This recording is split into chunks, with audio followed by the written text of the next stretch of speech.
පිංහතුනේ බුදුරජාණන් වහන්සේ අපිට ගිහියෙක් වේවා පැවිද්දෙක් වේවා සියලු දෙනාටම නිතරම සිහි කළ යුතු කාරණයක් හැටියට පෙන්නල දෙනවා කර්මය ගැන හිතන්න කිය. කර්මය එක අපි සිහි කරන්නට ඕනේ කම්මස්ස කෝම්හි මම මේ කර්මය ස්වකීය කරගෙන ජීවත්වෙන කෙනෙ. කම්ම දායාදු මම කර්මය දෑවැද්ද කරගෙන සංසාරය යන කෙනෙ. මම කර්මය පිළිසරණ කරගෙන ජීවත්වෙන කෙනෙ. කම්ම බන්දු මට ඉන්න එකම ඥාතිය මගේ එකම නෑය මම රැස් කරගත්ත කර්ම. යංකම්මං කරිස්සාමි කල්්‍යයානංවා පාපකංවා තස්ස දායාද. මම යම් හොඳක් කරොත් එහි හොඳ විපාක මට ලැබෙනවා. මම කරනදේ අයහපත් නං ඒ අයහපත් විපාක සසර අරගෙන යන්නෙත් මමයි කියල හිතන්න කිය. අන්න අපි නිතර හිතන්න ඕනෙ කොහොමද මම කර්මය ස්වකීය කරගත්ත කෙනෙ. මම කර්මය දායාදය කරගත්ත කෙනෙ. මම කර්මය පිළිසරණ කරගෙන යන කෙනෙ. මගේ එකම ඥාතිය මගේ එකම නෑය මම රැස් කරගත්ත කර්ම. මම කර්මය උප්පත්තිය කරගෙන සසර ඉපදීපද යන කෙනෙ. මම යම් හොඳක් හෝ නරකක් කරොත් ඒක විපාක මා කරා එනවා කියලා සිහි කරන්න. රහත්තුනත් එනවා පිරිනිවන් පානකම් විපාකේනවා. දැන් ඔබ අහල ඇති අපේ බුද්ධ ශාසනය තුළ හිටියා ලකුන්ට බද්ධිය කියල මහරහතන් වහන්සේ නම. උන්වහන්සේ බොහෝම ඉරදි බල සම්පන්න රහතන් වහන්සේ නම. ලකුන්ට බද්ධිය කියන්නේ උන්වහන්සේ ටිකක් කර බොහොම පුංචි කෙනෙ. පුංචි කියන්නේ කුරු කෙනෙ. පොඩි අයි දැකල ඇතිරි සමහරුඉන්න කුරු මිනිස්සු ඉන්න අන්නේ වගේ ලකුන්ට බද්ධ හාඳ උන්හසේ රහතන් වහන්සේ නම හැබැයි බොහොම පුංචි ශරීරයක් තිබ්බේ. අනි ස්වාමීන් වහන්සේලා රහතන් වහන්සේලා නෙමෙයි තින් පෘතජ්ජන මට්ටමේ ඉන්න අනි ස්වාමීන් වහන්සේලා මේ ලකුන්ට බද්ධ හාමුදුරුව දැක්කට පස්සේ හැමෝම විහිළුවට ගන්න අනමිරිකනු ඔළුවෙන් හොල්ලල අතහරිනවා උස්සල බිමින් තියෙනවා ඔය වගේ නොයෙක් විහිළු තහළු කරනු මොනවා කරත් උන්වහන්සේ පාඩුවී ඉවසගෙන ඉන්නවා. තින් මෙහෙම ලකුන්ට පද්‍ය හාමුදුරුව සමහරු වඩාගෙන යනවා උස්සල බිම තියෙනවා හර පුංචි නිසා. මේක දැක්ක භික්‍ෂූන් වහන්සේලා පිරිසා දැකළ දවසක් දම් සභා මණ්ඩපේදී බුදුරජාණන් වහන්සේට කියන ස්වාමීනී භාග්‍යතුන් වහන්සාර ලකුන්ට බද්ධිය හාමුදුරුවන්ට බොහෝ දෙනෙක් උසුළු විසුළු කරනවාකි. උන්වහන්සේගේ කණමිරිකනවා නහයෙන් අල්ලල හොල්ලනවා උස්සල බිමින් තියෙනවා මේ වගේ බොහෝ විහිළු තහළු කරනවා. ඒත් උන්වහන්සේ මුකුත් නොකිය ඉවසීමෙන් ඉන්නවා. බුදුරජාණන් වහන්සේ වදාලා සංඝයා රැස් කරන්නකි. එදා දම්සභා මණ්ඩපයට සඟ පිරිස රැස් කරලා ලකුන්ට බද්ධිය මේ හාමුදුරුවන්වත් ගෙන්වා. ගෙනල්ල බුදුරජාණන් වහන්සේ සඟ පිරිස ඉදිරියේ ලකුන්ට බද්ධිය ස්වාමීන් වහන්සේ ගැන බුදුරජාණන් වහන්සේ බුදුමුවින් වර්ණා කරන්න පටන්ගත්. මහනෙන මේ මාපුත් ලකුන්ට බද්ධිය මෙහෙම හිටියට කැමති තාක් පළවෙනි දිහානින් වැඩඉන්න පුළුවන් කෙනෙක්කිව. කැමති තාක් දෙවනි දිහානින් වැඩඉන්න පුළුවන් කෙනෙක්. කැමති තාක් තුන්වෙනි දිහානින් හතරවෙනි දිහානින් වැඩඉන්න පුළුවන්. ඊළඟට ආකාසානංචායතන විඤ්ඥානංචායතන ආකින් චඥායතන නේව සංඥානා සංඥායතන අරූපදිහාන විතරක් නෙමෙයි. නිරෝධ සමාපත්තියට සමවදින්න පුළුවන්කි. නිරෝධ සමාපත්තියට සමවදින්න පුළුවන් ඉරදි බල සම්පන්න රහතන් වහන්සේලාටත් අෂ්ට සමාපත්ති දක්වාම සමතයෙන් හිත දියුණු කරගත්ත අනාගාමී අයටත් විතරයි කිය. දැන් ඔහොම කියනකොට අර උසුළු විසුළු කරපු අයටත් ඊන් දාඩිය දාලා ගිය පෝ අපි කරගත්තදී අපි නොදැනගෙන නේද අපි මෙහෙම කරේ. උන්වහන්සේ මෙහෙම හිටියට මහා දියුණු වෙච්ච මනසක් ඇති බොහොම ඉරදි බල සම්පන්න කෙනෙක් දෙතකොට කියලා හිතුන්. බුදුරජාණන් වහන්සේ මේ ලකුන්ට බද්ධිය මහරහතන් වහන්සේගේ අරහත්වය උන්වහන්සේ රහතන් වහන්සේ නමක් කියලා සඟ පිරිස ඉදිරියේ බුදුරජාණන් වහන්සේ බුදුමුවින් දේශනා කර. එතකොට එක භික්ෂුවක් අහන වනේ ස්වාමීනී උන්වහන්සේ මේ තරං හැකියාවක් ඇති. මහරහතන් වහන්සේ නමක් වෙලා ඉරදි බල සම්පන්න කෙනෙක් වෙලත්. ඇයි උන්වහන්සේ මේ වගේ පුංචි කුරු කෙනෙක් හැටියට පොඩි කෙනෙක් හැටියට ඉපදුනි. බුදුරජාණන් වහන්සේ වදාලා මහනෙනී පෙර බුදුරජාණන් වහන්සේ නමක් පිරිනිවන් පාලා ඒ බුදුරජාණන් වහන්සේගේ සර්වඥ ධාතුන් වහන්සේලා තැන්පත් කරලා මිනිස්සු විශාල චෛත්‍යයක් හදන්න සූදානන් වුණා කියව. එදා මේ ලකුන්ට බද්ධිය බොහෝම දක්ෂ නිර්මාණ ශිල්පියෙක් වඩුවෙක්. මෙයා මොකද කරේ දාර පිරිස මැද්දට පැනලකිව්වා ඔච්චර ලොකු චෛත්‍යය ඕන්නෑ කියව. ඕක පොඩියට හදන්න. විශාල චෛත්‍යයක් මෙයාගේ වුවමනාව නිසාම පුංචි කරලා හැදව්වාකි. එතකොට මිනිස්සුන්ට පුළුවන්කම තියෙද්දි හැකියාව තියෙද්දි විශාල චෛත්‍යයක් බුදුරජාණන් වහන්සේ වෙනුවෙන් ඉදි කරන්න සූදානන් වෙද්දී ඒ චෛත්‍යය පුංචි කෙරෙව්වක්. ඒ අකුසලෙන් ආත්ම ගානක් කුරු කෙනෙක් හැටියට ඉපදුනා කියව.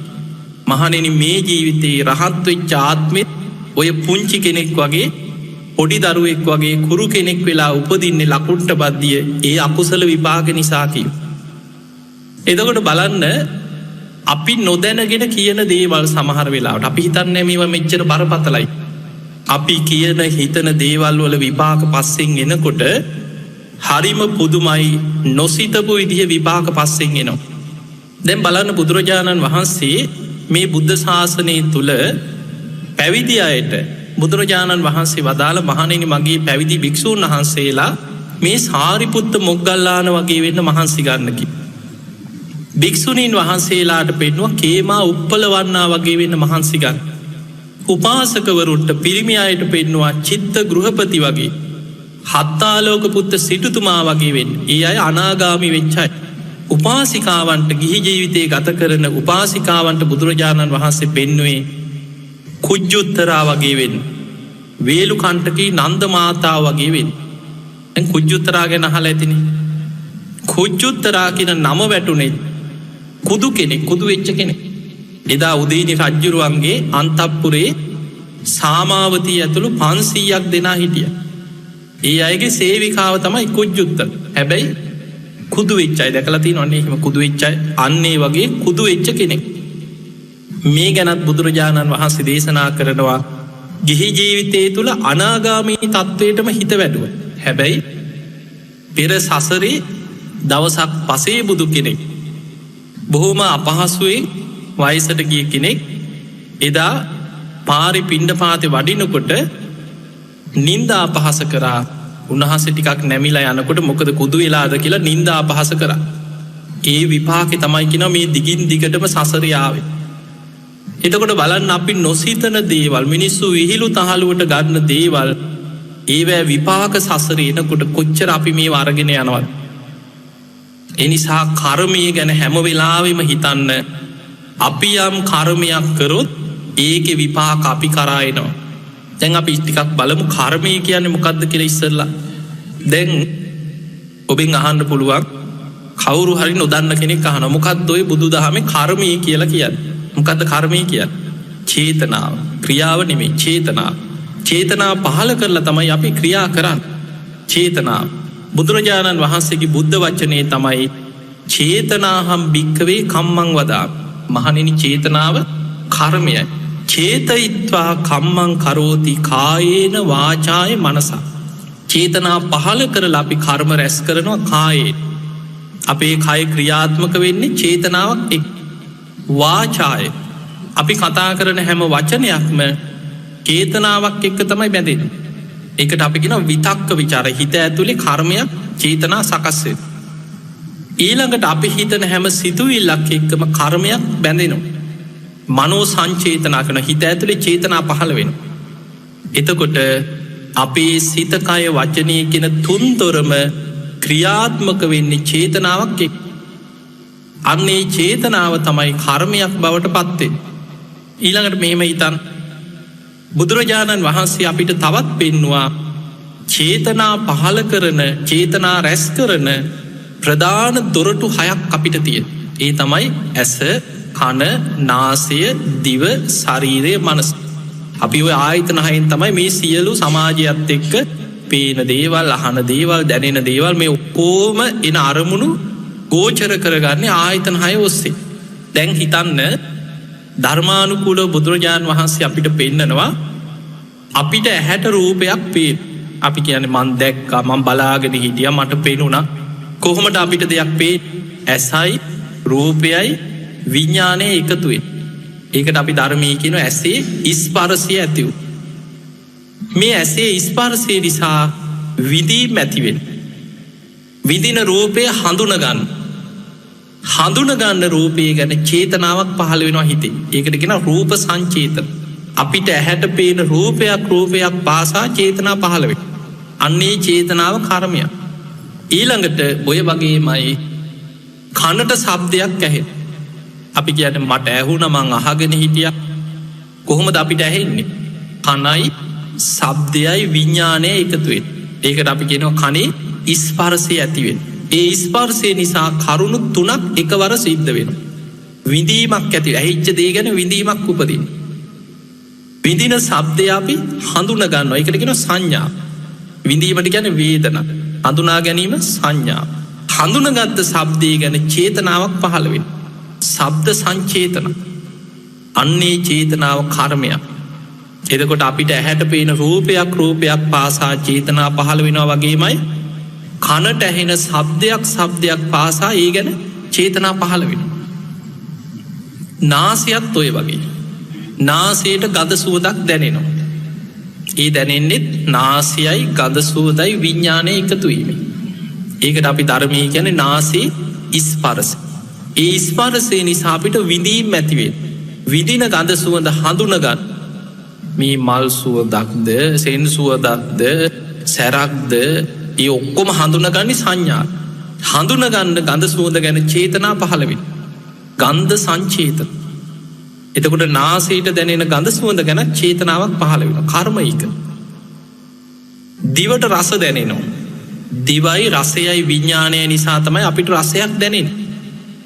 ඒ දැනෙන රසය ගැන විඳීම් ඇති වෙනවා. වේදනා. විඳින රස හඳුන ගන්නවා සංඥාව. හඳුනගත්ත රසය ගැන චේතනාවක් පහළ වෙන. රස සංචේතන. ඒක කර්මයක්. ඔය වගේමයි කයට පහස දැනෙන. සීතල වේවා උණුසුම වේවා ගොරෝසු බව වේවා කයට පහසක් දැනෙන්න නම් කයයි පහසයි විඥානය එකතු වෙනවා. ඒකට කියනවා කයේ ස්පර්ශය ඇති වුණ.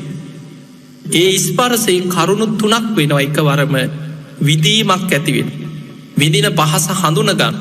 හඳුනගත්ත පහස ගැන චේතනා පහළ වෙන. පොට්ටබ්බ සංචේතන. දැන් අපිට පේනවා එහෙනම් ඇහැට පේන රූපයක් පාසා චේතනා පහළ වෙනවා. කනට ඇහෙන ශබ්දයක් පාසා චේතනා පහළ වෙන. නාසයට දැනෙන ගඳ සුවඳට අනුව චේතනා පහළ වෙන. දිවට දැනෙන රසයට අනුව චේතනා පහළ වෙන. කයට දැනෙන පහසට අනුව චේතනා පහළ වෙන. ඔය පංච ඉන්ද්‍රියන්ගෙන්ම ගන්න අරමුණු ගැන අපි හිතෙන් හිතනවා. දැකපු දේවල් ගැන අහපු දේවල් ගැන ඕව කල්පනා කර කර ඉන්න.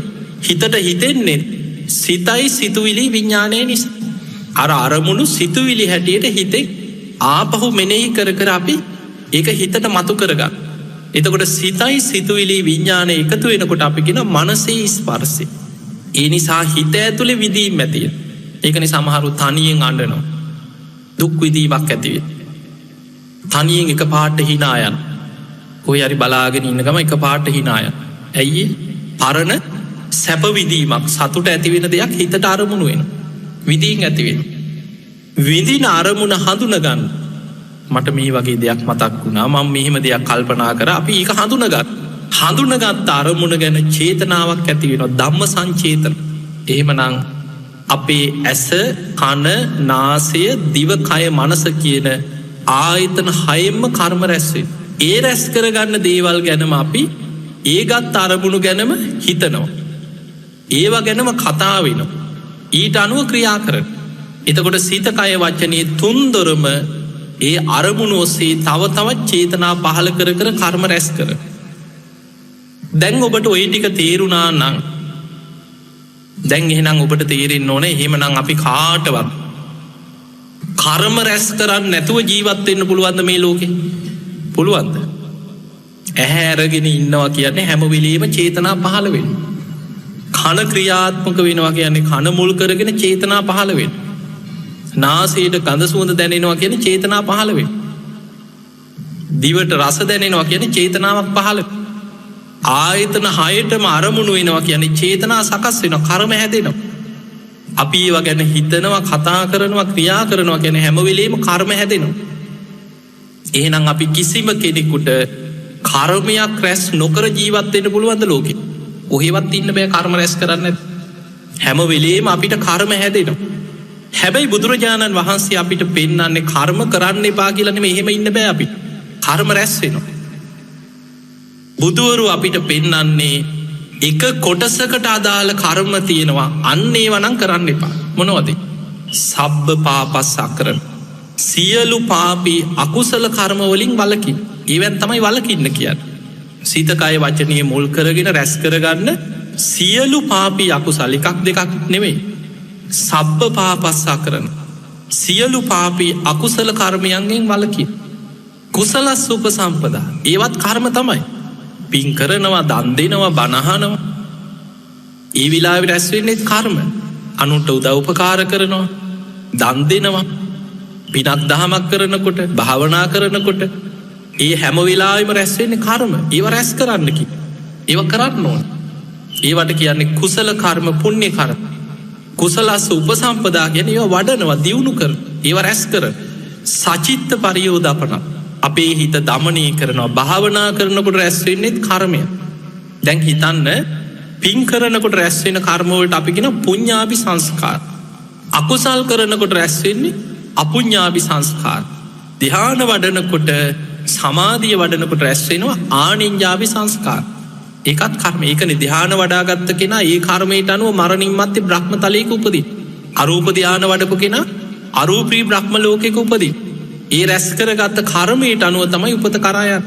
එතකොට බුදුවරු අපිට පෙන්නන්නේ ඔන්න ඔය විදිහට මේ රැස් කරගන්න කර්මයන් මුලින්ම අපි කරන්නට ඕනේ අකුසල කර්ම වලින් වැළකීලා කුසල කර්ම පැත්ත දියුණු කරන. හිත දමනය කරගනිමින් ආනිඤ්ඤාභි සංස්කාර පැත්ත දියුණු කරගන්න උත්සාහයක් ගන්න. භාවනා පැත්තෙන් හිත වඩන. එහෙම සමතයක් වැඩෙනකොට අන්‍යයා ඒ තුල පිහිටලා විදර්ශනා පැත්තට යොමු වෙනවා. විදර්ශනා වඩනවා කියන්නේ බුදුරජාණන් වහන්සේ වදාලා ආර්ය අෂ්ටාංගික මාර්ගයේ තමයි අර පිම්පව් කර්ම ඒ සියල්ල ප්‍රහාණය වීම පිණිස පවතින කර්ම රැස් වෙනවා කිය.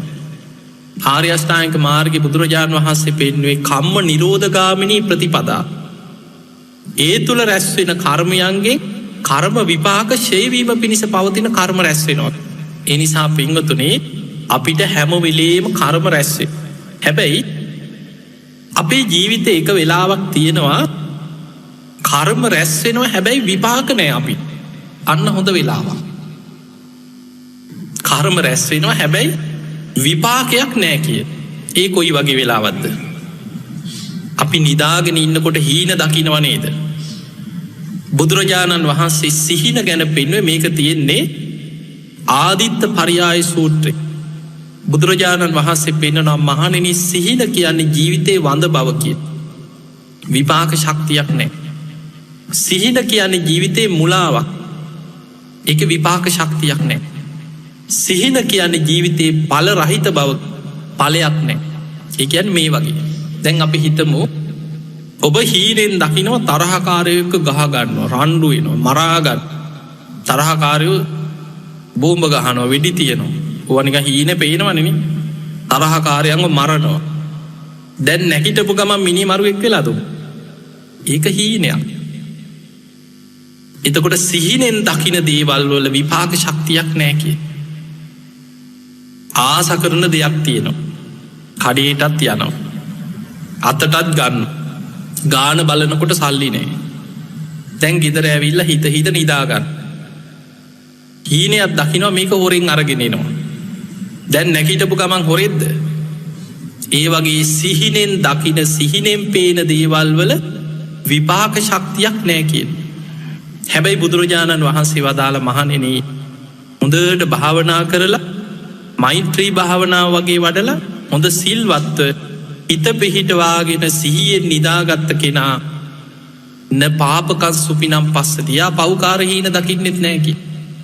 ඔය මෛත්‍රී ආනිසංසවල තියෙන සුඛං සූපති සැපසේම නින්දට වැටෙනවා මෛත්‍රී වඩනවා. සුඛං පටිබුඤ්ජති සැපසේ අවදි වෙනවා. න පාපකං සුපිනම් පස්සති. අර පව්කාර හීන දකින්නෙත් නැහැ. එතකොට අපි සිහිනෙන් දකින දේවල් වල විපාකයක් නැති වුණාට අවදියෙන් ඉන්නකොට නැකිටලා ඉන්නකොට යමක් හිතනවද යමක් කියනවද යමක් කරනවද ඒවෑ විපාක පිණිස කර්ම අපි පස්සේනවා. ඒ රැස්වෙන කර්ම සමහරේවා මෙලෝම මතුවෙලා විපාක දෙන කොට ශක්තිය. ඒවට අපි කියනවා දිට්ට ධම්ම වේදනීය විපාක. අපි කරන කියන හිතන සමහර කර්මයන්ගේ විපාක චේතනා පහල කළ රැස් කරගන්න සමහර කර්ම විපාක මෙලෝම අපිට විපාක දෙනවා. සමහර කර්ම තියෙන මෙලොව විපාක දෙන්නේ බොහොම බලවත්. දැන් පංචානන්තරී අකුසල් ගත්තත් බලවත්ම අකුසල් පහක්. හැබැයි මෙලොව විපාක දෙන්නේ. දැන් අජාසත්ත පියා මරලා මැරෙනකන් රජකම් කරාන. මිනිස්සු කියන්න ඇති අච්චර පව්කාරය තාත්ත මරපු මිනී මරුව තාම රජකම් කරනවනි කෝමී වැ විපාක. එහෙම කියන අය නැද්ද? කියනවා. හැබැයි අජාසත්ත මැරෙනකන් රජකම් කරා. මරණින් මත්තෙ කෙලින්ම මහානිරේ කල්පයක් අපායි කිය. ආනන්තරී අකුසලේ විපාක දෙන්නේ මේ ජීවිතයට නෙමේ ඊළඟ ජීවිත. උපපච්ච වේදනීයයි ඊළඟ ජීවිතේ විපාක දෙන්න. කල්පයක් මහානිරේකින ආනන්තරී අකුසලයක් කරු. ඊළඟට තවත් කර්ම කොටසක් තියෙනවා ඒවෑ විපාක එකාත්මයක් දෙකක් තුනක් හතරක් විපාක දීලා ඉවරවෙන්න නෑ කිය. අපරාපරිය වේදනීය කර්ම කියන නිවන් දකිනකම් විපාක දෙන්න. හැම ආත්මිකම විපාක දිදී විපාක දිදීන. දැංගු පාර මුගලන් හාමුදුරු ගෙන දන්නවන්. මුගලම් මහරහතන් වහන්සේ බොහෝම ඉරදි බල සම්පන්න කෙන. උන්වහන්සේට කොච්චර ඉරදියක් තිබ්බද ගැන අපිට හිතාගන්නවත් බෑ. දවසක් ඔයි වේරජ්‍යානුවර සාගතයක් ඇති වුණාන විශාල නියගයක් ඇතිවු. එදා බුදුරජාණන් වහන්සේ ඇතුළු සැරියුත් මුගලන් දෙනමත් එක්ක 500ක් දෙන වේරජ්‍යානුවර වස් සමාදන් වෙලා හිටිය. මාරාවේසයකින් වස් ආරාධනා කරපු බමුණට ආරාධනා කරා කරාමයි ආයි වස්කාලිවරයටකම් මමුණනෙමේ පැත්ත පලාතිවත් ආව. දැන් නියගේ ආරාධනා කරාට මොකද දැන් සියු පසෙන් ඇප උපස්ථාන කරන්න කෙනෙකුත් නෑ ආරාධනා විත. භික්‍ෂූන් වහන්සේලා දැන් පින්ඩ පාතය වඩින. මිනිස්සුන්ට කන්නත් නෑ විශාල නියගයක් වේරජ්‍යාව. මිනිස්සුත් පීඩාවට පත්වෙලා. සතා සියු පාවොත් දැ කන්න නැතුව වතුරත් නෑ වැස්සත් නෑ නියගෙන් මැරෙන. ඒ වෙලාවේ මුගලම් මහරහත්තන් වහන්සේ බුදුරජාණන් වහන්සේ ළඟට ඇවිල්ලකින අනේ ස්වාමීණී භාග්‍යතුන් වහන්ස මේ වේරජ්‍යානුවර සාගතය නිසා බොහෝ පිරිසක් පීඩා විදිනවා. තතාගතයන් වහන්සේ මට අවසර දෙනවනම් මං මේ පෘතුවි පෘෂ්ටේ අනි පැත්තට පෙරලන්නන් කියෙන වේරංජාව. මේ පොළොව ඇතුළෙ තියෙනවා කියෙන රස පොළොව කියලා කිරිවල යොදේ වගේ ආහාර කරගන්න පුළුවන් පස්තත්. ඒකම මතු කරලා දෙන්නකි. දැංගු බහල ඇති ඔය අග්ගඥ සූත්‍රය කියල දේශනාවක් තියෙනවා. මේ පෘතුවිය අපි මේ ජීවත්වෙන ලෝකධාතු මේ සියල්ල කාලයක් යනකොට සත්ත සුරියොද්ගමන සූත්‍ර පෙන්න්නන සූරයාව හතක් ආලෝකි වැටිලා ගිනිගෙන දැවිලා විනාස වෙලා අලුවත් දූවිලිවත් නැතුව මේ සියලු ලෝකධාතු විනාස වෙන කාලයක් කෙනවක්. එක වෙන්නේ කල්ප දහස් ගානකට පස්සෙ වෙන විනාසය. හැබැයි ඒ කාලේ මේ ලෝකධාතුවල ඉන්න සත්වයන් ආබස්වර නමින් අහසේ පාවි පාවින්න සත්ත කොටසක් බවට පත්වෙනවා. අර විනාසවෙච්ච ලෝකධාතු ආයමත් කල්ප දහස් ගානක් යනකොට ටික පොළොව හැදෙන්න්න පටන්ගන්න ආයමත් පෘතුවයක් හැදෙන. මුලින්ම හැදෙන පෘතුවිය හරියට කිරිවල යොදේ වගේ කින පොළො රස පොළොවක් අර අහසේ පාවි පාවින්න සත්වයක් ආග්‍රහණය කරනවා. ඒ පොළොවේ තියෙන සුවද ආග්‍රහණය කරලා ඒ අයි ටික ආග්‍රහණයෙන් ජීවත්වෙන්. සමහරු හිමීට අර දිවගාල බලනවා. කිරිවල යොදේ වගේ කියෙන පෘතුයි පුෂ්ටේ මුල. ඔහොම මේ සත්‍යයන් ආයමත් පෘතුවයක් හැදිල සකස් වෙන හැටි මේක තියෙන දීගනිකාය අග්ගඥ කියන සූත්‍රය. බොහොම දීර්ඝ දේශනාව. එතකොට අපි මේ ජීවත්වෙන පෘතුවි පුෂ්ටේ ගත්තහම ඔය වගේ දැන් අපිට නික සාමාන්‍ය ගත්තත් පේනවන්. පාශාන තට්ටු එක ස්තර ගිහිල්ලගේලා ජල ස්තර හොම හොමන පල්ලෙහට යනකයන් එතකොට මුගලන් හාමුදුරුවෝ කියනවා ස්වාමීනි භාග්‍යතුන් වහන්සේ මට අවසර දෙනවා නම් මම 이르දි බලයෙන් පෘථිවි පුෂ්ඨයේ අනිත් පැත්තට පෙරලලා පොළොව ඇතුලේ තියෙන රස පොළොව මතු කරලා ගන්නම් කියන. එතකොට බුදුරජාණන් වහන්සේ වදාළ මොග්ගල්ලාන ඔබ කොහොමද මේ සත්වයන්ට හානියක් නොවෙන්න ඕක කරන්නේ? බුදුරජාණන් වහන්සේ දන්නවා මුගලන් හාමුදුරුවන්ගේ මතු කරගන්න අහන්න. එතකොට කියනවා ස්වාමීනි භාග්‍යතුන් වහන්සේ මට පුළුවන් කියනවා වම් අති මේ වගේම පෘථිවි පුෂ්ඨයක් මවන්න. මම 이르දියෙන් මේ ඉන්න සත්වයන් ඒ පෘෂ්ඨය මත තියලා අනිත් අතින් පොළොව පෙරලනවා. බුදුරජාණන් වහන්සේ වදාළ මොග්ගල්ලාන ඔය දේ නම් කරන්න ඔබට සිතක් පහළ නොවේවා. ඇයි? බුදුරජාණන් වහන්සේ වදාළ මොග්ගල්ලාන ඔබ බොහෝම 이르දි බල සම්පන්න. ඔබට ඔය දේ කරන්න පුළුවන්. හැබැයි ඔබ ඔය විදිහට පෘථිවි පුෂ්ඨයේ පෙරළුවොත් 이르දියෙන් මේ පෘථිවියේ ඉන්න මිනිස්සයන්ට මොකද්ද මේ උනේ කියලා හිතාගන්න බැරුව බොහෝ පිරිසකගේ හිත් විපිලිසර වෙනවා කි. මිනිසුන්ට පිස්සු හැදෙන්න පුළුවන්. මොකද්ද මේ උනේ කියලා එකපාරට හොයාගන්න බැරුව. එතකොට ඒ නිසා මොග්ගල්ලාන ඔබට ඔවැනි ප්‍රාතිහාරයක් නම් පාන්න සිතක් පහළ නොවේවා කිය. එතකොට අපිට පේනවා ඒ තරම් පෘථිවි පුෂ්ඨයේ 이르දියෙන් පෙරලන්න තරම් 이르දිමේ හැකියාවක් ඇති මුගලන් හාමුදුරුවෝ උන්වහන්සේ දවසක් කුටියක භාවනා කර කර ඉන්නකොට තමයි 500ක් විතර ආව පොළු අරගෙන ආයුධ අරගෙන ආව කට්ටියක්. ඇවිල්ලා කුටිය වට කරලා කෙනෙක් කියනවා කඩපන් කිව්ව දොර. ඔය ශ්‍රමණී අල්ලගෙන ගහලා මරලා දාමු. එහෙම කියනකොට උන්වහන්සේ සැනින් සියුම් ශරීරයක් මවාගත්. යතුරු හිලෙන් කියනවා එළියට ගියේ. එළියට ගිහිල්ලා අර පිරිස අතරින්ම නොපෙනෙන විදිහට එතනින් මග හැරලා වැඩියා. අර ආපු පිරිස කුටියේ දොර කැඩුවා බලනකොට නෑ යමල්ලා යන්න කියලා ගියා. දැන් ඔන්න පළවෙනි වතාවේ 이르දි බලය නිසා බේරුණා. ආයෙමත් ටික දවසකට පස්සේ ඔය කුටියේම උන්වහන්සේ භාවනා කර කර ඉන්නකොට අර පිරිස් පොළු අරගෙන ආයුධ අරගෙන ආයිත් ආවා. ඇවිල්ලා කඩාපන් කිව්ව දොර. කියනකොටම උන්වහන්සේ සැනින් අහසට පැන නැග්ගේ වහලින් පියස්සෙන් කිය. අහසින්ම වැඩියා හොයාගන්නවත් බැරි වුණා. අහසින්ම වෙන දිහාවකට වැඩියා. දෙවනි පාරත් 이르දි බලය නිසා බේරුණා. ආයෙමත් ටික දවසකට පස්සේ ඔය කුටියේම උන්වහන්සේ භාවනා කරනකොට එදා මුගලන් හාමුදුරුවෝ විමසුවා ආයෙමත් මේ පිරිස මගේ පස්සෙන් එයිද? මන් දැන් දෙපාරක් බේරුණා. ඇයි මේ මගේ පස්සෙන් ආයෙමත් එන්නේ? මම රැස් කරපු කර්මයක්. දා භාවනාවේදී දිවසින් බැලුවා. බලනකොට දැක්ක මෙන්න එදත් කට්ටිය ලෑස්ති වෙනවා. ඔළු අරගෙන ආයුධ අරගෙන කතා වෙනවා යමල් අදත් අපි. ওই ශ්‍රමණයා හිටියොත් ගහලා මරමු කියලා කට්ටිය කතා වෙනවා. ඒ වෙලාවේ උන්වහන්සේ බැලුවා පුබ්බේ නිවාසානුස්සති ඥාණයෙන් බැලුවා. ඇයි මේ පිරිස මගේ පස්සෙම මෙහෙම එන්නේ? නැවත නැවතත් ආයෙමත් මේ මගේ පස්සෙන් එන්නේ මම සසර කරපු කර්ම විපාකයක් දෝ කියලා ආත්ම 100ක් ආපස්සට බැල. ආත්ම 1000ක් ලක්ෂයක් කොහොම ආපස්සට බලාගෙන ගිය. බලන හැම ආත්මෙකම ආයුෂ ඉවර වෙනකොට ගුටි කාලා තමයි මැරිලා තියෙන්නේ. ඒ ජීවිතේ විතරක් වෙච්ච දෙයක් නෙමෙයි. හැම ආත්මෙකම ගුටි කාලා මැරිලා තියෙන්නේ. ඒවට කියන්නේ අපරාපරිවේදනීය කර්ම. දැන් ඔබ අහලා ඇති ධර්මයේ තියෙනවා සමහරු මැරෙනවා ආයුෂ ගෙවලා. ඒකට අපි කියනවා ආයුක්ඛය මරණ. උපතින් ගෙනාපු ආයුෂ ඔක්කොම ගෙවලා ඉවර වෙලා මැරෙනවා. ආයුක්ඛය. සමහරුන්ට ආයුෂ තියෙද්දී කර්ම විපාකයක් ඉස්සර වෙනවා.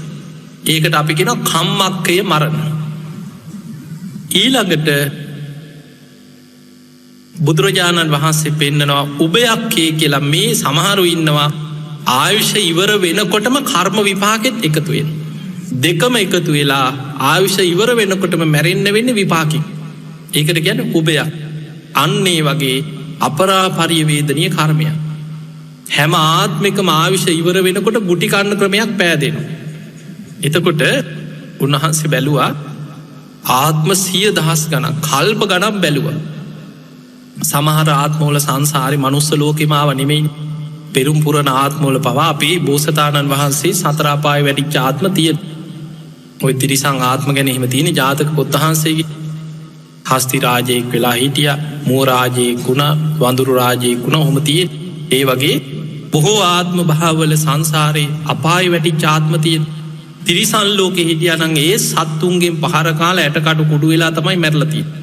එක්ක මිනිස්සුන්ගෙන් හරි පොළු පාරවල් ගල් පාරවල් කාලා මැරිලා තියෙන්නේ. මනුස්ස ලෝකෙ ඉපදුනා නම් ආයුෂ ගෙවෙනකොටම ගුටි කන්න ක්‍රමයක් පෑදෙනවා. කොහෙන් හරි ක්‍රමේ හැදෙනවා. බැලුවා කල්ප ගණන් බැලුවා. කල්ප 100,000 ගණන් බලාගෙන යනකොට එක ආත්මයක් දැක්කා නිරේ ඉපදිලා මහා නිරේ කල්පයක් දුක් විඳින. එතකොට මහා නිරේ උපදින්නේ ආනන්තරී අකුසලයක් කරගත්ත කෙනෙක්. කල්පයක් මහා නිරේ දුක් විඳින ආනන්තරී අකුසල විපාක හැට. උන්වහන්සේ බැලුවා එතනිනුත් එහාට බැලුවා. ඇයි මේ මං කල්පයක් මහා නිරේ මෙච්චර දුකක් වින්දේ මොනවගේ අකුසලයක් නිසාද කියලා එතනිනුත් එහාට බැලුවා. අන්න එහෙම බලනකොට දැක්කා එක ආත්මික තරුණේ අම්මා තාත්තා දෙන්නටම ඇස් පේන්නේ නෑ. බොහෝ ආදරෙන් යන් අම්මේ යන් තාත්තේ අපි ගමනක් යන්න ඈදෑ ගෙදරක් තියෙනවා යන්කෝ කියලා ආදරෙන් අතින් අල්ලගෙන එක්කන් යනවා. මෙහෙම එක්කන් ගෙනහිලා දැන් අම්මා තාත්තට ඇස් පේන්නේ නෑ.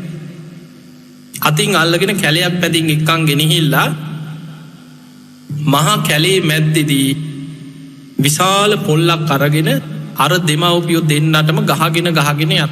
ගහනකොට එයාම කෑ ගහනවා අනේ අම්මේ අපිට හොරු ගහනෝ. අනේ තාත්තේ අපිට හොරු ගහනෝ කියලා කෑ ගහනවා. දැන් අම්මා තාත්තට පේනවද? දෙමව්පියෝ දෙන්න කියනවා අනේ පුතේ උඹ දුවලා බේරියක්. දැන් අපේ කාලේ ඉවරයි. අපේ ඇස් පේන්නෙත් නෑ. අපිව මරපු දෙන් උඹ බේරියක් පුතේ කියනවා. කියද්දි ගහලා බිම වැටුණාට පස්සේ පොල්ලෙන්ම ගහලා ඔලු කට්ටත් කුඩු කරලා මැරුවා. පරඬැලක් වීසි කරනවා වගේ ගලකින් පහලට පඳුරකට දෙන්නා විසි කරා කියන මරපු දෙමව්පියෝ. ගෙදර ඇවිල්ලා බිරිඳට කිව්වා අන්න ඔයා කියපු විදිහට වැඩේ කරලා නම් ආවා කියලා. තමන්ගේ බිරිඳගේ පෙළඹවීම නිසා අන්ධ දෙමව්පියන්ව කැලයක් මැදින් එක්කන් ගෙනහිල්ලා හොරු ගහන විදිහට ගහලා මැරුවා. දැන් දෙමව්පියන්ව මරණවා කියන්නේ මොන අකුසලයක්ද? ආනන්තරී අකුසල. ඒ ආනන්තරී අකුසලයේ තමයි කල්පයක් නිරේ දුක් විඳින. මහා නිරේ කල්පයක් ගෙව. ආනන්තරී අකුසල් කියන්නේ ගෙවලා ඉවර කරන්න පුළුවන්. කල්පයක් අපායේ විඳවලා ඉවර වෙනකොට ආනන්තරී අකුසලේ විපාකේ අවසන් වෙනවා. හැබැයි දෙමව්පියෝ දෙන්න රවට්ටලා කැලේ මැදින් එක්කන් ගෙනහිල්ලා හොරු ගහන විදිහට පොල්ලෙන් පහර දීමේ අකුසලේ අර ඇටකටු කුඩු වෙන විදිහට පොල්ලෙන් ගහපු අකුසල විපාකේ තමයි අපරාපරිය වේදනීය කර්මයක්. නිවන් දකින්නකම් විපාක දෙන කර්මයක් වුණා. ඒවට කියනවා අපරාපරිය වේදනීය කර්ම. හැම ආත්මිකම ආයුෂ ගෙවෙනකොට ගුටි කන්න ක්‍රමයක් පෑදෙනවා. මොන ආත්මෙ කොහේ ඉපදුනත් ආයුෂ ඉවර වෙනකොට ගුටි කන්න ක්‍රමේ හැදිලා එනවා. එදා උන්වහන්සේ බැලුවා මගේ දැන් ආයුෂ ගෙවිලා ඉවරද? ආයුෂ ගෙවිලා ඉවරයි. ඊළඟට බැලුවා බුදුරජාණන් වහන්සේලාට පෙර අග්‍ර ශ්‍රාවකවරු පිරිනිවන් පානවාද? හැම බුදු කෙනෙකුටම පෙර අගසව් දෙනම පිරිනිවන් පානවා. ඒක ලෝක ධර්මතාවය. ඒ වෙලේ උන්වහන්සේ කල්පනා කරා අද මම මේකට මූණ දෙනවා. දෙවතාවක් 이르දියේ මග හැරලා බේරුණා. අද මම මේකට මූණ දෙනවා කියලා හිත හදාගත්තා. මේක මගේ කර්ම විපාකයක්. දැන් මගේ ආයුෂත් ගෙවිලා ඉවරයි. අද මම මේකට මූණ දෙනවා කියලා හිත හදාගෙන මූණ දුන්නා. හොරු එදා කුටියේ දොර කඩනකොට අනිමිත්ත සමාපත්තියකට සමවැදිලා හේම වැඩ හිටියේ. ඇදලා අරගෙන පොළු වලින් ගහලා බිම දාගෙන අර අතපය කඩලා ඔලු කට්ටටම ගහලා පරඬැලක් වීසි කරනවා වගේ අර පෙර සසරේ දෙමව්පියෝ දෙන්නට ගහලා විසි කරේ යම්සේද ඒ විදිහටම කුටියෙන් පල්ලෙහා තිබ්බ පඳුරකට ඇදලා විසි කරා කියන අර කුරු ටික. බලන්න කර්ම විපාක පස්සෙන් එන හැටි. එතකොට අපිට පේනවා සංසාරේ රහත් උනත් බොහෝම 이르දි බල සම්පන්න කෙනෙක් වුණත් මොන 이르දි තිබුණත් තමන් සසරේ කරපු විපාක පස්සෙන් එනවා. ඒවට ධර්මයේ කියන්නේ රහතන් වහන්සේලාට විපාක දෙන කොටස් වලට කියන්නේ ප්‍රවෘත්ති විපාක කියලා. පිරිනිවන් පාන ආත්මෙත් කොටසක් විපාක දෙනවා. අන්තිම ආත්මෙත් සමහර ලෙඩ තියෙනවා. දැන් අපි ගත්තාම සාරිපුත්ත හාමුදුරන්ට තිබුණ පුදුම බඩේ අමාරුව. උන්වහන්සේ පිරිනිවන් පෑවෙත් ලේත් එක්ක බඩේලිය ගියා කියන හැම වෙලේම පුදුම වේදනාවක්ේ බඩේ අමාරුව නිසා වින්ද. සාරිපුත්ත හාමුදුරුවෝ දේශනා කරන මේක මගේ කර්මජ රෝගයක් කිය. පෙර කර්ම විපාකයක්. අපිට මේ හැදෙන ලෙඩ රෝග සමහර ලෙඩ හැදෙනවා පිතකින්. සෙම කිපීමේ වාතය කිපීමේ තුන්දොස් කිපීමෙන් ලෙඩ හැදෙන. අපි වැරදි විදිහේ අය පරිහරණය කිරීම වැරදි සෞඛ්‍ය පුරුත් ඔය වගේ ලෙඩ හැදෙන හේතු ගණනාවක් ඔය ගිරිමානන්ද සූත්‍රය තියෙන. ඒ අතර බුදුරජාණන් වහන්සේ පෙන්නනවා කර්මජ රෝග කියලා කොටසක්. ඒවා බේත්වලින් සනීප කරන්න බෑ. දැන් බලන්න සමහර මිනිස්සු ඉන්නවා කොච්චර හොඳ වෛද්‍යවරු හම්බුණා. පෙන්නනවා වෛද්‍යවරු ළඟට යනවා ලංකාවෙත් බේත් යනවා රටත් යනවා කොච්චර බෙහෙත් ගත්තා. ලෙඩේ එහෙම්මම. ඒවා කර්මජ රෝග. දැන් අපි හිතමු කාගේ හරි කොන්දේ අමාරුවක් තියෙනවා. බෙහෙත් ගන්නවා කොන්දේ අමාරුව එහෙම්මමයි. මොන බේත කරත් හරියන්නේ. අපි දන්නවද පෙර සසරේ කාගේ හරි අපි කොන්ද කඩපු කෙනෙක් වෙන්න පුළුවන්. ඒවැ විපාක පස්සෙන් එනවා. බෙහෙත් ගන්නවා වගේම ඒ වගේ වුණහම පින්කම් කරන්න කාට හරි රෝද පුටුවක් පූජා කරන්න. කීලිකරු දෙකක් පූජා කරන්න. කොන්දේ අමාරුව තියෙන කෙනෙකුට ඒ වගේ නැගිට ගන්න බැරි කෙනෙකුට ඔත්පොළ වෙච්ච කෙනෙකුට ඒ වගේ පින්කම් කරලා ඒ පින බලවත් කරගන්න. අන්න එතකොට නිකම්ම තමන්ගේ අසනීප සුවපත් කරගන්න විදිහට පින බලවත් වෙනවා. ඒවට ගැන කර්මජ රෝග. දැන් අපි ගමු පිට විතරක් නෙමෙයි. අපේ බුදුරජාණන් වහන්සේට උන්වහන්සේට තිබුණ පුදුම කොන්දේ අමාරුවක් විටින් විට බලවත්. දැන් අපි සාමාන්‍ය මිනිස්සුනි අපි ගැන හිතමු අපි පෞකාරයෝ කියලා නිකන් හිතමු. අපි එහෙමනේ කියන්නේ අපි පෙර කරපු කර්ම මේක ඉතින් මගේ කර්මේ තමයි. මේ අපි සංසාරේ කරපු කර්ම ඉතින් අපි කොහොම අපි කියනවනේ. බුදුරජාණන් වහන්සේ ගැන අපි කොහොමද කියන්නේ?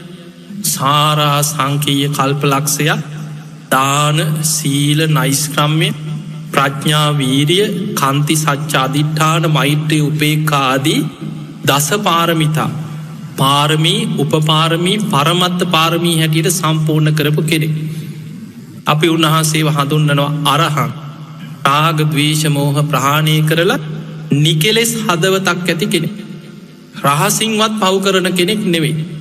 දෙව් මිනිසුන්ගේ ආමිෂ පූජා ප්‍රතිපක්ති පූජාවලට සුදුසුයි. මම මේ කෙටියෙන් කියන්නේ අරහං කියන්නේ සම්මා සම්බුද්.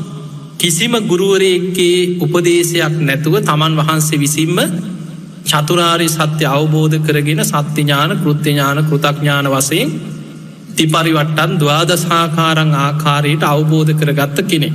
ඒ නිසා අපි කියනවා සම්මා සම්බුද්. විද්‍යාචරණ සම්පන්න. විද්‍යා කියන්නේ උන්වහන්සේගේ අවබෝධය. පුබ්බේ නිවාසානුස්සති ඥානී චතුප්පාද ඥානී ආසවක්ඛේ ඥානී දිබ්බ චක්කු දිබ්බ සෝත පරචිත්ත විඥාන ඉරිදිවිද ඥාන. ඊළඟට බුදුවරුන්ට පමණක් පිහිටනවා ඉන්ද්‍රිය පරෝ පරියත්තේ ඥානේ. ඒ වගේ අනන්ත බුද්ධ ඥානයන්ගෙන් යුක්තයි. ඊළඟට චරණ කියන්නේ උන්වහන්සේගේ සිල්වත්කම. තවත් අපි විස්තර කරන කොටසෙන් කොටස අරගෙන අෂ්ට විද්‍යා 15 චරණ හැටියට. එතකොට ඒ නිසා අපි කියනවා විඥා චරණ සම්පන්න. සුගත කියන්නේ මේ ලෝකේ සුන්දරම නිවන් මඟ හොයාගත්ත කෙනා. ලෝකේ සමහරු යනවා එක පාරක ගිහිල්ලා අපායටම වැටෙන පාරවල් තියෙනවා. සමහරු ජීවත් වෙන ක්‍රමයට ඒ මඟ ගියොත් තිරිසන් අපායෙන් නතර වෙනවා. සමහරු ජීවත් වෙන පාර ඒ ජීවිතේ ගියොත් പ്രേත ලෝකෙන් ඉවර වෙනවා. සමහරු මනුස්ස ලෝකේ යන විදිහට පින් කරගෙන ගුණධර්ම පුරාගෙන එක මඟක යනවා. තවයි ඉන්නවා සද්ධා සීල සුත ත්‍යාග ප්‍රඥා වඩන අය. ඒ අය දිව්‍ය ලෝක යන මාර්ගය යන අය. ඒ අතර ඉන්නවා භාවනා කළ සමාධිය වඩාගෙන සමතේ පැත්තෙන් සමාධිමත් හිතක් ඇති කරගත්ත අය. ඒ අය බ්‍රහ්ම ලෝක යන මාර්ගයේ ගමන් කරන අය. මේ සියලු මාර්ගයන් අතර නිවනට යන මාර්ගයේ තමයි ආර්ය අෂ්ටාංගික මාර්ගය. ඒ මාර්ගය හොයාගත්තේ බුදුරජාණන් වහන්සේ. ඒ මාර්ගය හොයාගෙන නිවනට පත්වෙච්ච නිසා අපි කියනවා සුගත. සුන්දර නිවන් මඟ හොයාගෙන ඒ මඟ ගමන් කරලා නිවනට පත්. ඊළඟට ලෝකවිදු. මේ ලෝකයේ ගැන විශ්වය ගැන ලෝක ධාතු ගැන සත්වයන් උපදින මේ හිරු සඳුගේ ආලෝකයේ විහිදෙන පරාසය තුළ සත්වයන් උපදින තල 31ක් තියෙනවා කියන. සතර අපායේ මනුස්ස ලෝකයේ දිව්‍ය ලෝක 6ක් රූපී බ්‍රහ්ම ලෝක 16ක් අරූපී බ්‍රහ්ම තල 4ක් ඔය වගේ තවත් ලෝකධාතු ත්‍රිහි සහසී දිවි සහසී පංච සහසී මේ කෝටි ලක්ෂයක් සක්වලාදී මේ විශ්වය ගැන පරිපූර්ණ අවබෝධයක් ඇතුව සියලු ලෝකයන්ගෙන් නිදහස් වෙච්ච කෙනෙ. ඒ නිසාපිගෙන ලෝක විදු ඊළඟට අනුත්තරෝ පුරිස ධම්ම සාරථ ඕනම කෙනෙක්ව දමනය කරගන්න ප්‍රාතිහාර 3කින් දමනය කරගන්න දක්ෂයි. ඉරදි ප්‍රාතිහාරය ආදේශනා ප්‍රාතිහාරය අනුශාසනා ප්‍රාතිහාරයෙන් අකීකරු අය කීකරු අය කරන මහා මිනීමරු සිල්වතුන් කරලා රහතන් වහන්සේලා කරා අංගුලිමාල වගේ අය. ඒ නිසා කෙනෙක්ව දෙව් මිනිස් ලෝකයාව දමනය කරලා නිවන් අවබෝධයට හික්මෝ ගන්න දක්ෂයි. එනිසාපිකින අනුත්තරෝ පුරිස ධම්ම සාරද සත්තා දේව මනුසාන මිනිසුන්ට විතරක් නෙමේ දෙවියන්ගේ ශාස්තෘවරය දෙව් මිනිසුන්ටම නිවන් මඟ පෙන්නන ගුරුවරය. ඒ නිසා සත්තා දේව මනුස්සාන දෙව් මිනිසුන්ගේම ශාස්තෘන් වහන්සේ බුද්ධ කියන්නේ තමන් වහන්සේ අවබෝධ කරගත් ධර්මය දෙව් මිනිස් ලෝකයාටම කරුණාවෙන් දේශනා කර දවසේ පැයකුත් විනාඩි 40ක් වගේ කාලයක් තමයි පැය දෙකටත් අඩු කාලයක් තමයි සිංහසෙයාවෙන් සැතපෙන්. අනිත් හැම වෙලාම උදෑසන 12 කෝටි ලක්ෂවාරයක් මහා කරුණා සමාපත්තියට සමවැදිලා ලෝකෙ දිහා බලනවා කාට දදමම් පිහිටවෙන්. හවස්වරුවේ 12 කෝටි ලක්ෂවාරයක් මහා කරුණා සමාපත්තියට සමවදී. කාටද අද හවසමම් පිහිටවෙන්. කවුදාද හවස්වරුවේ බණහල නිවන් දකි. මේ විදිහට අවබෝධ කරගත් ධර්මය දෙව්මිනිස් ලෝකයාට දේශනා කර. ඒ නිසාපිකින බුද්ධ මේ සියලු ගුණ දරන්න තරම් භාග්‍යවන්තයි. ඒ නිසාපිකින භගවා භාග්‍යවත්තම කෙනෙක් පින්වන්තම කෙනෙක්. දැන් මේ තරම් පින්වන්ත බුදුරජාණන් වහන්සේ උන්වහන්සේට තිබුණ කොන්දේ අමාරු. බුද්ධ දේශනාවල තියෙනවා දේශන ගණනාවක තියෙනවා බුදුරජාණන් වහන්සේ දහම් දෙසනකොට උන්වහන්සේ බණ කියාගෙන ගිහිල්ල මැදදි ධර්ම දේශනාව නවත්තල කියන මහණෙනි තථාගතයන් වහන්සේගේ කොන්ද ගොඩාක් රිදෙනවා කියන කොන්ද කෝ සාරිපුත්ත ඉන්නවද කියලා අහන. සාරිපුත්ත ඔබ මේ දේශනාව මෙතන ඉඳන් ඉතුරු ටික පවත්වන්න කියලා සිංහසෙයියාවෙන් එතන ඇලවෙනවා. ඒ කියන්නේ දැන් මේ වාඩි වෙන ඉරියව්වෙන් ඉඳගෙන බණ කියන්න අමාරුයි. කොන්ද රිදෙනවා වැඩි. එතකොට අපි කොන්දේ අමාරු වෙනකොට චුට්ටක් හාන්සි වෙන්නේ වගේ එතනම සිංහසෙයියාවෙන් ඇලවෙනවා. සාරිපුත්ත හාමුදුරන්ට දේශනාව පවත්වන්න ඉඩ දෙනවා. දේශනාව අවසන් වෙනකං හොඳ සිහිනුවනින් දේශනාව අහගෙන ඉන්න. දේශනාව අවසානයේ බුදුරජාණන් වහන්සේ සාදුකාර දෙනවා සාදු සාදු සාදු මහණෙනි සාරිපුත්තයන් වහන්සේ මගේ දේශනාව ඒ විදිහටම පැවැත්තුවා කියන. තථාගතයන් වහන්සේ දේශනා කරානම් ඒත් ඔය ටිකම තමයි කියන දේශනා කෙරෙන්. සාරිපුත්ත ඒ විදිහටම දේශනා කරා කියලා සාදුකාර දෙනවා. ඔය වගේ ත්‍රිපිටකයේ දේශන ගණනාවක් තියෙනවා කොන්දේ අමාරුව කියලා ආනන්ද හාමුදුරන්ට බණ කියන්න දීලා සිංහසෙයියාවෙන් ඇලවෙනවා. වැඩිපුරම සාරිපුත්ත හාමුදුරුවන් ඔය වගේ බොහෝ මහා ශ්‍රාවකයන්ට පවරල බුදුරජාණන් වහන්සේ ටිකක් ඇලවෙලා දේශනාව අහගෙන ඉන්න. එතකොට හිතන්න බුදුරජාණන් වහන්සේට දැන් කෙනෙකුට මේ බණ කියනවා කියන පිරිසකට සාමාන්‍ය වේදනාවන්න කාගෙන ඉන්නවා නෙනේ. අමාරුම වුණහම ඉතින් චුට්ටක් තව කෙනෙකුට පවරන්නේ. නිකන් ප්‍රායෝගිකව හිතන්නකො මේ අවස්ථාව ගැන. දැන් මගේ කොන්දේ අමාරුව කියලා මම මෙතන බුදිය ගත්තොත් කොහොමද? පාසලේ හාමුදුරන්ට ඇවිල්ලා ඊටු ටික කියන්න කියලා. එතකොට බුදුරජාණන් වහන්සේට දරා ගන්න බැරි නිසාමයි උන්වහන්සේ ටිකක් සිංහසෙයියාවෙන් ඇලවෙන්නේ. බුදුරජාණන් වහන්සේ දේශනා කරන මහණෙනි මේ පෙර සසරේ කර්ම විපාකයක් කියන.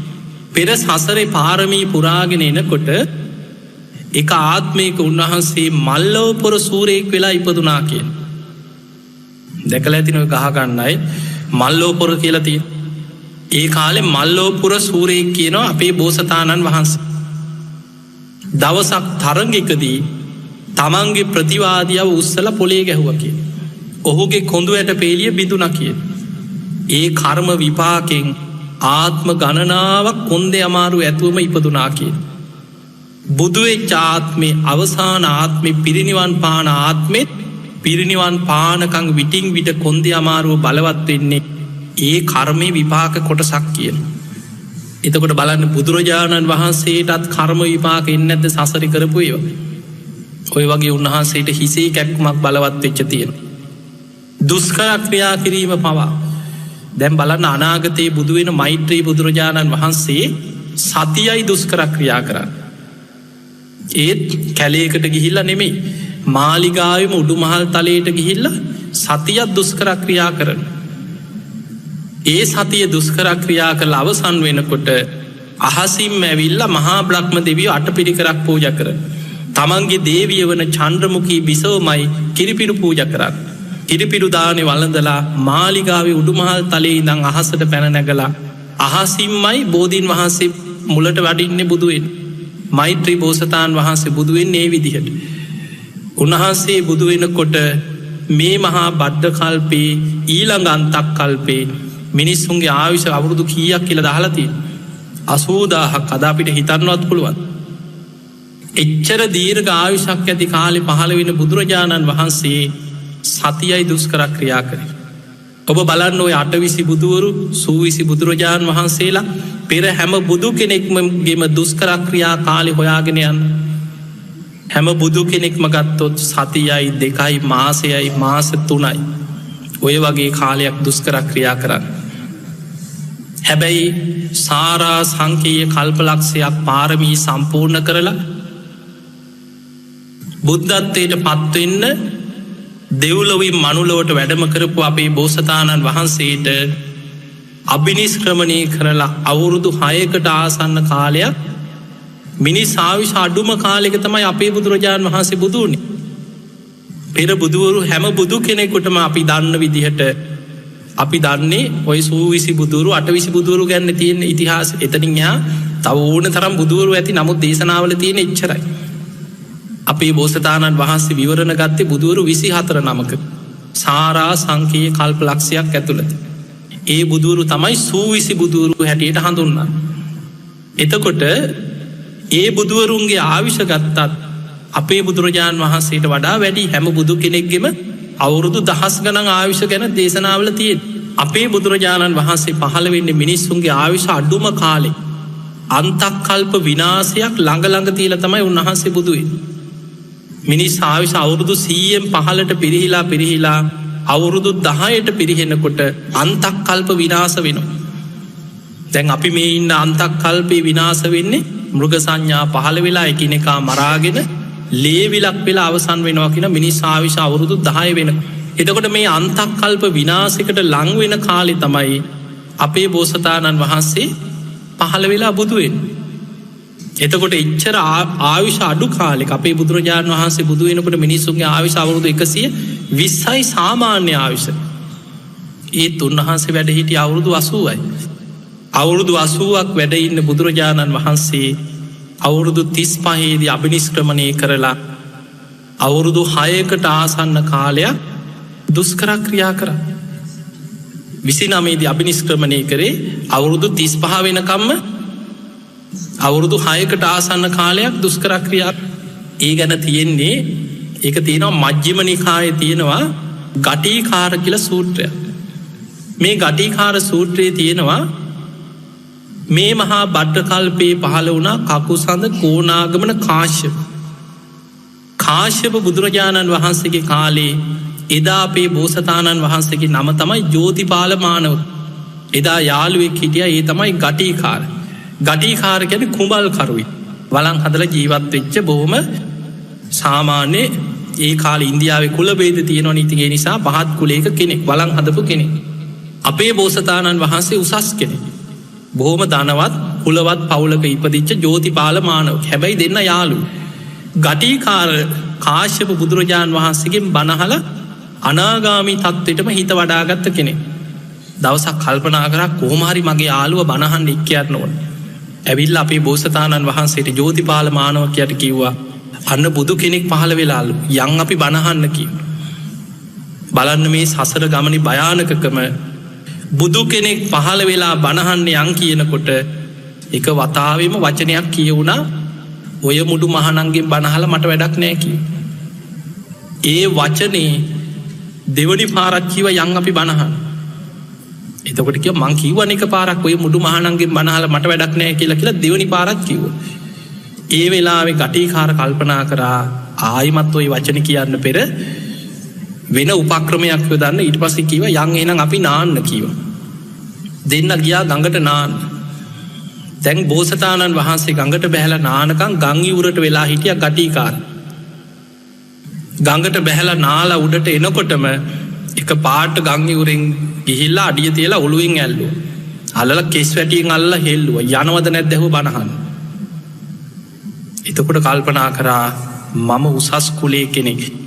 මං වගේ කෙනෙක්ගේ මේ ගටිකාර වගේ කෙනෙක් කවදාවත් කෙස් වැටියෙන් අල්ලලා මෙහෙම සැර කරන්නේ නැහැ. ඔය නම් එකත් එකටම ඒ කාන්තෙන් බුදු කෙනෙක් වෙන්න ඇති කියලා හිතුන. මොකද ඒ කාලෙත් ඉඳලා තියෙන හොරු ගොඩක්. අපි බුද්ධ කියාගත්ත හොරු ඉඳලා තියෙන.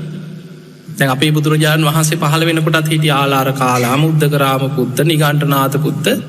ඒ නිසා විශ්වාසයක් තිබිලා නැහැ. ඒ නිසා අර වගේ වචනයක් කියවුණා බණහන්න යම් බුදු කෙනෙක් පහළ වෙලා කියපුවාම ඔය මුඩු මහණන්ගෙන් බණහලා මට වැඩක් නැහැ කි. අන්නේ වචනේ විපාක නිසා කියනවා පාරමී සම්පූර්ණ කරලා ඊළඟට බුදු වෙන්න ඉන්න කෙනා මේ. බුදු වෙන ආත්මේ අවුරුදු 6ක් දුක් විඳින්න සිද්ධ වුණේ දුෂ්කර ක්‍රියා කරලා අර වචනේ විපාකයක් නිසා කියන.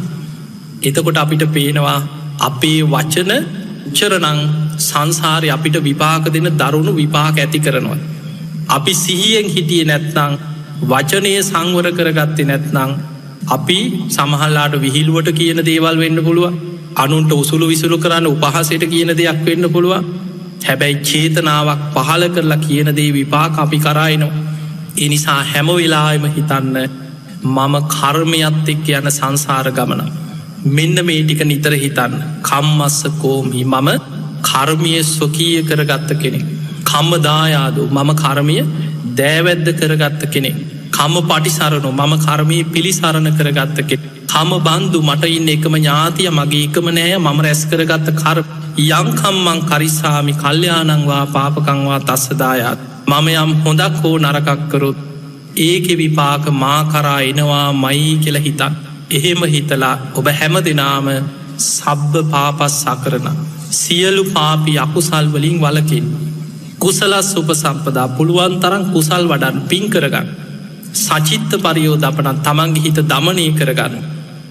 ඒ තම් බුද්ධානු ශාසන මේ බුද්ධ ශාසනය තුළම ඔබ හැම දෙනාට මුතුම් ධර්මයම අවබෝධ කරගන්න වාසනාව ලැබේවා ලැබේවා කියල අපි ආශිර්වාද කර